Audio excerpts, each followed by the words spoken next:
Donald ট্রাম্পের গাজা শান্তি চুক্তির আলোকে যুক্তরাষ্ট্র ও ইসরায়েলের কূটকৌশলে দুই ভাগ করা হচ্ছে গাজাকে। ইসরায়েলি আগ্রাসনে রক্তক্ষয়ী এই উপত্যকাকে দুই ভাগে ভাগ করার এক নতুন পরিকল্পনা নিয়ে এগোচ্ছে দেশ দুটি। শান্তি চুক্তির নামে শুরু হয়েছে এমন এক প্রক্রিয়া যা গাজা ভূখণ্ডের মানচিত্রে স্থায়ী পরিবর্তন আনতে পারে। ডোনাল্ড ট্রাম্পের ঘনিষ্ঠ উপদেষ্টা জ্যারেড কুশনার এবং বর্তমান মার্কিন ভাইস প্রেসিডেন্ট জেডি ভ্যান্সের তত্ত্বাবধানে তৈরি হয়েছে এই পরিকল্পনা। তাদের প্রস্তাব অনুযায়ী গাজার একাংশ থাকবে ইসরায়েলের নিয়ন্ত্রণে, আর অন্যটি থাকবে ফিলিস্তিনি স্বাধীনতাকামী সংগঠনের অধীনে। 10 অক্টোবর যুদ্ধবিরতির পর থেকে ইসরায়েল ইতিমধ্যে গাজার প্রায় 53% এলাকা দখল করে নিয়েছে, যা এখন ইয়েলো লাইন নামে পরিচিত।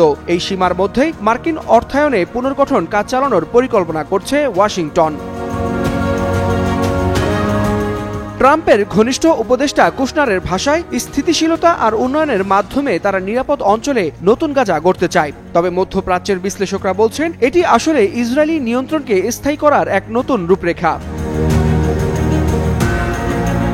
ফিলিস্তিনিরা আশঙ্কা করছে গাজাও পরিণত হতে যাচ্ছে পশ্চিম তীরের মতো এক বিভক্ত ও দখলকৃত ভূখণ্ডে। আর ফিলিস্তিনি স্বাধীনতাকামী সংগঠন স্পষ্ট জানিয়েছে তারা কোনো অবস্থাতেই নিরস্ত্র হবে না। বিশ্লেষকদের মতে গাজাকে ভাগ করার এই কূটকৌশল শান্তির নয়, বরং এটি হতে পারে মধ্যপ্রাচ্যে দীর্ঘমেয়াদী সংঘাতের সূচনা। ওয়ালিউল হাসানাত, যুগান্তর নিউজ।